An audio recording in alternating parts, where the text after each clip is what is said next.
Olá pessoal, tudo bem? Aqui é o pastor Marcelo de novo. Estamos aí de volta no nosso clube do livro. Estamos estudando Escola Bíblica Discipuladora. Então é um pouco da Igreja Multiplicadora e este livro foi por onde nós começamos.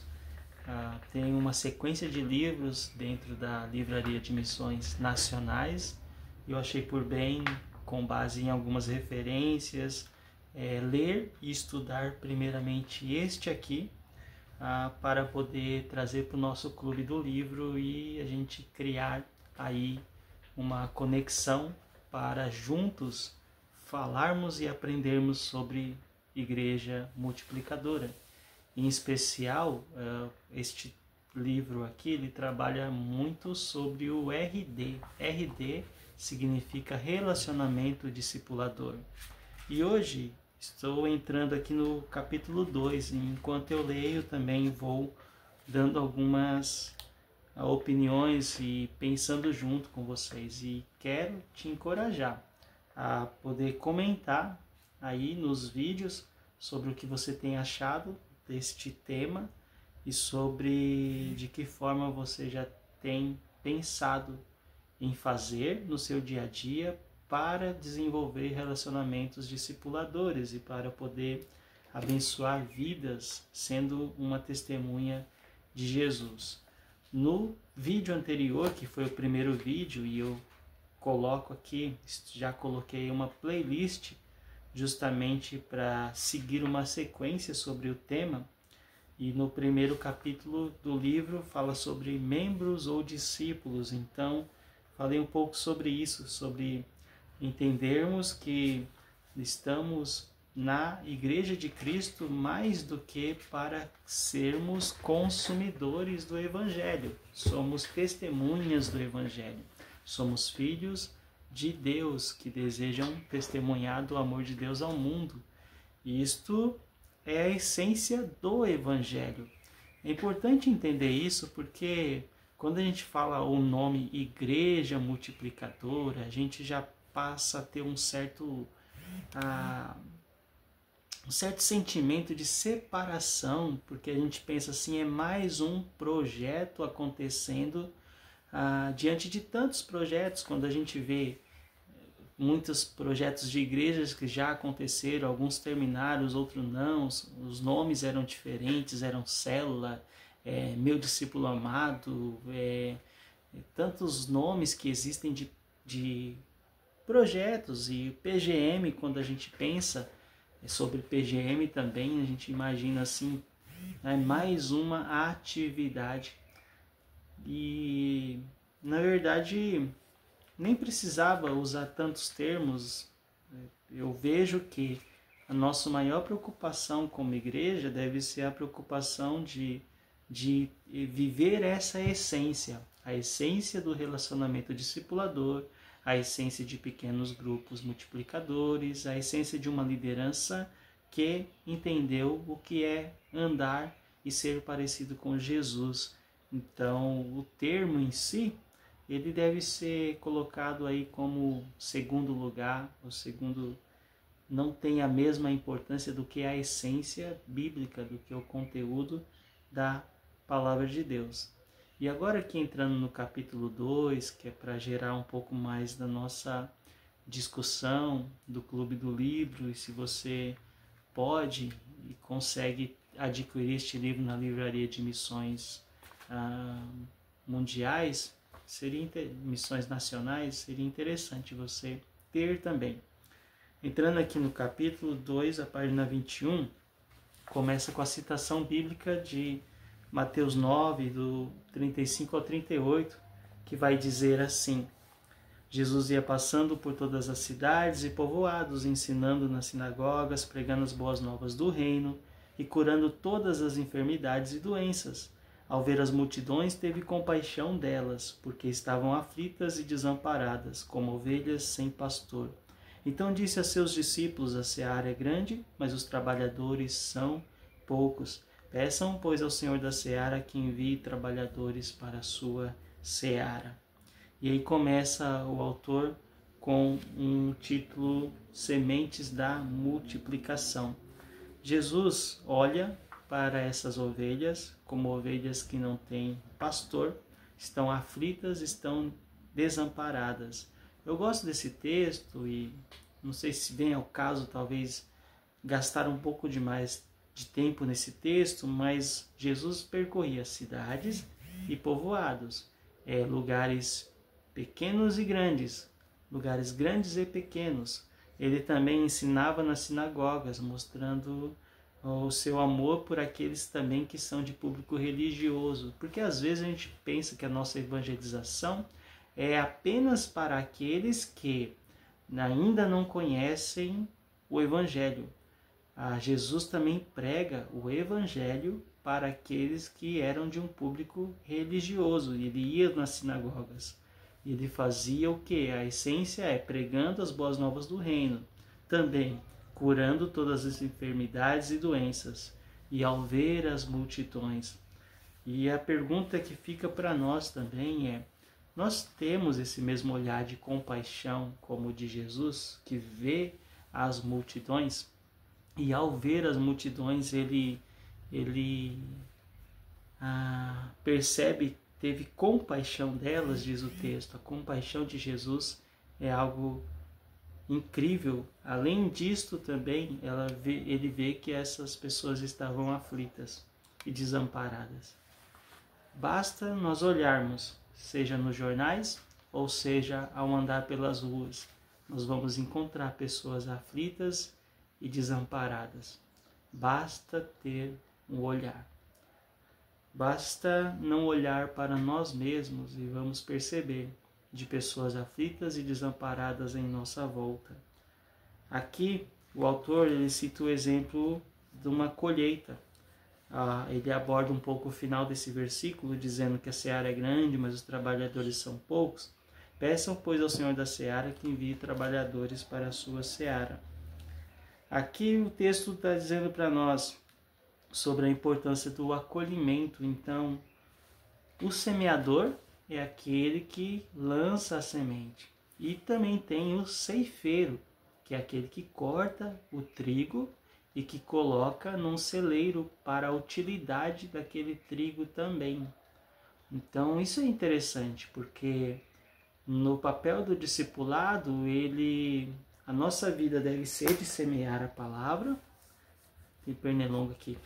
Nossa vida é de semear a palavra, mas a nossa vida também é de acolher. E o acolher é quando nasce o fruto e aí você faz a ceifa, você arranca o trigo e coloca em um lugar de acolhimento, né? Num lugar onde você armazena o trigo. E aqui está falando que é necessário mais ceifeiros, mais trabalhadores. Então, isso me faz pensar também que o discipulado é função desses homens e mulheres que decidiram ser ceifeiros, que decidiram colocar no armazém com todo o cuidado necessário. E aqui fala um pouco sobre a cultura do acolhimento. E ainda diz assim: e eu acho que esse é um grande desafio para mim, e creio que seja um desafio para os membros de todas as igrejas, porque nós temos uma questão de identidade, a gente se identifica com alguém e a gente caminha só com aquele alguém.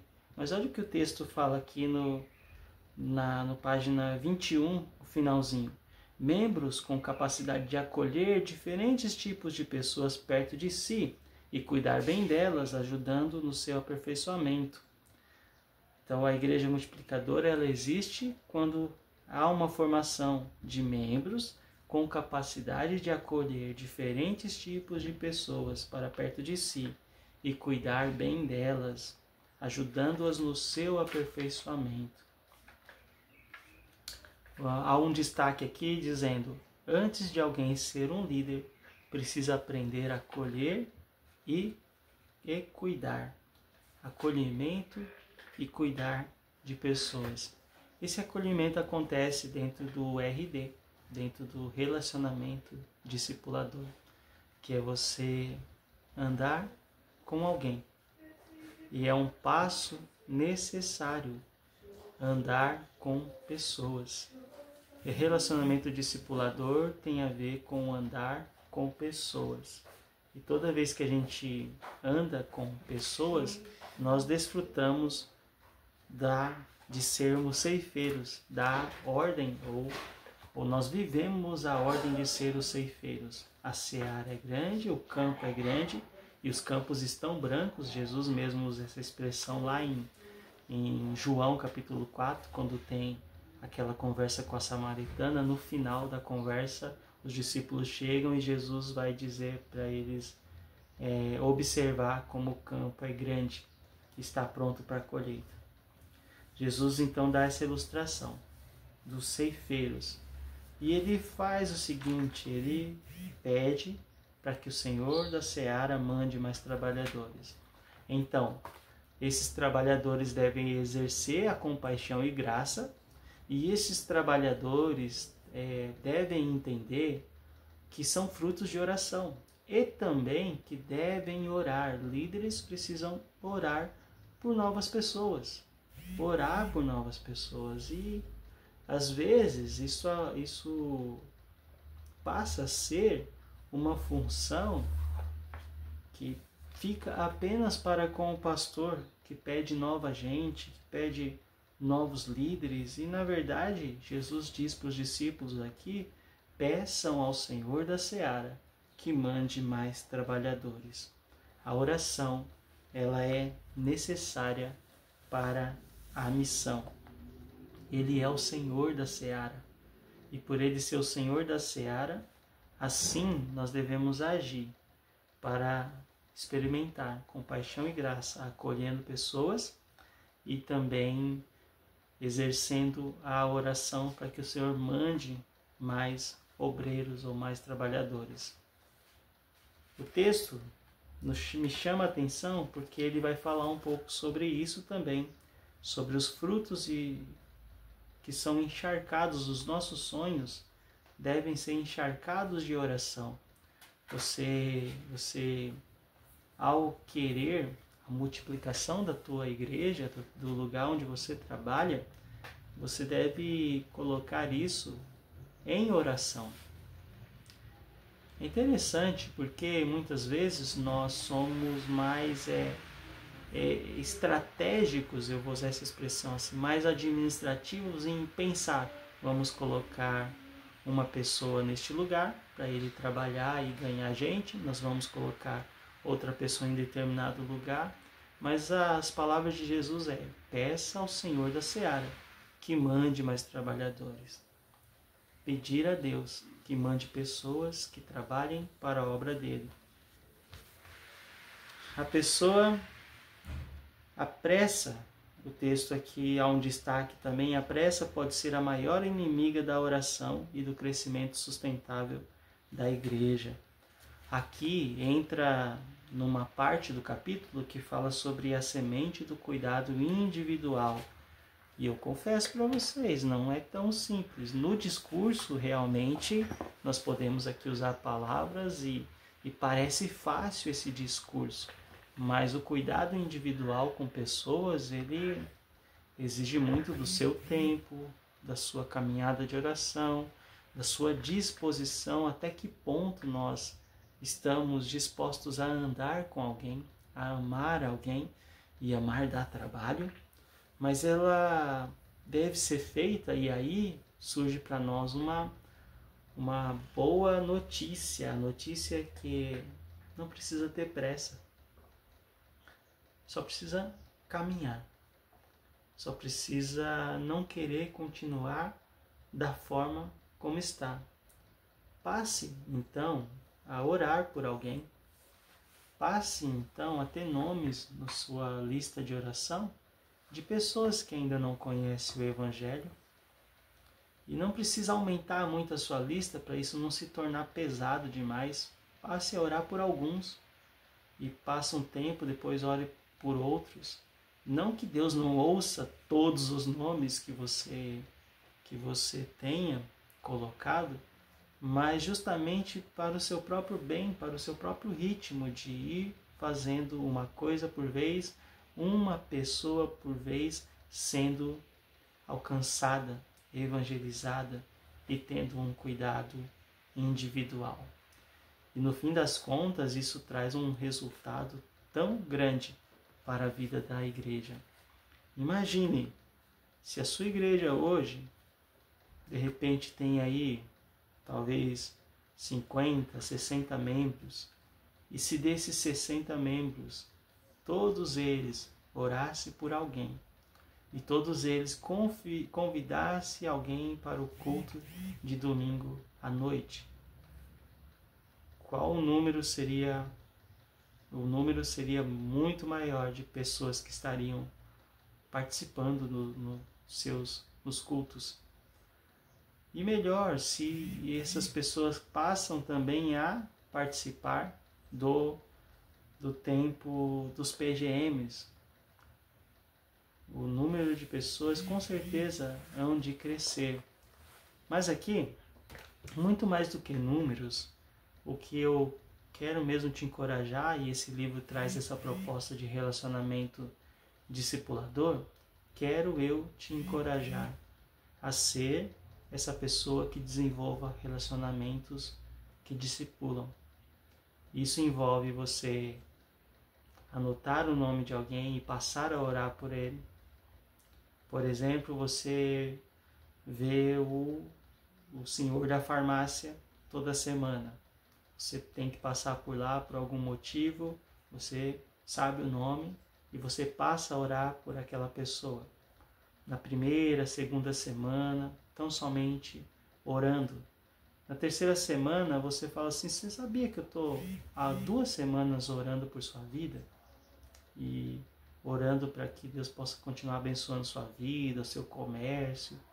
E aí passou mais uma semana e aquela pessoa que já sabe que você ora por ela vai falar assim, olha, eu tenho esse pedido de oração, você pode orar? Você fala, posso?